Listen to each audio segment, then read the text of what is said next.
প্রধানত প্রধান প্রধান কবিরা গুলা অনেকগুলা, এর মধ্যে উল্লেখযোগ্য প্রধান কবিরা গুলা 9টা। এটা ইবনে ওমরের বক্তব্য রাদিয়াল্লাহু তাআলা। তিনি বলেন, 1 নাম্বার শিরকু বিল্লাহ, আল্লাহর সাথে শিরিক করা। 2 নাম্বার ওয়াকাতলু নাসামা, নর হত্যা করা, মানুষ হত্যা করা।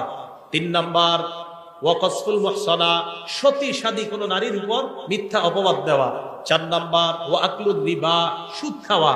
5 নাম্বার ওয়াকলু মালিল ইয়াতীম, এতিমের সম্পদ অন্যায়ভাবে ভক্ষণ করা। কি করা বলেন তো? এতিমের সম্পদ অন্যায়ভাবে ভক্ষণ করা। 6 নাম্বার ওয়াল ফিরারু মিনাজ জাহফি, জিহাদের ময়দান থেকে পলায়ন করা। 7 নাম্বার ইলহাদুন ফিল মসজিদি, মসজিদের মধ্যে ধর্মদ্রোহী কাজ করা। 8 নাম্বার আল্লাযী ইস্তাসখিরু, ধর্ম নিয়ে উপহাস করা।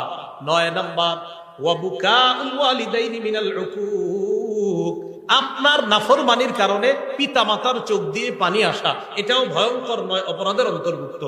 আপনি খারাপ আচরণের কারণে পিতা মাতার চোখ দিয়ে পানি আসা। এই 9টার মধ্যে আকলু রিবা, দেখেন সুদ খাওয়া আছে, বলেন সুদ খাওয়া আছে? তাহলে সুদের কথাটা এখানে আনলেন। সহিহ বুখারী 766 নাম্বার হাদিস, সেখানে রাসূল সাল্লাল্লাহু আলাইহি সাল্লাম বললেন, ইজতানিবুস সাবআল মুবিকাত, 7টি ধ্বংসাত্মক অপরাধ থেকে বাঁচো। এর মধ্যে রাসূল সাল্লাল্লাহু আলাইহি সাল্লাম 4 নম্বরের সিরিয়ালে আকলু রিবা, সুদ খাওয়ার কথা বলেছেন।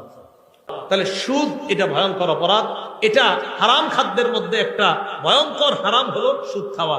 আল্লাহ আমাদের এই পুরা সমাজকে সুদ মুক্ত একটা সমাজ যেন সবাই মিলেমিশে আমরা সবাই গঠন করতে পারি, আল্লাহ তৌফিক দান করেন।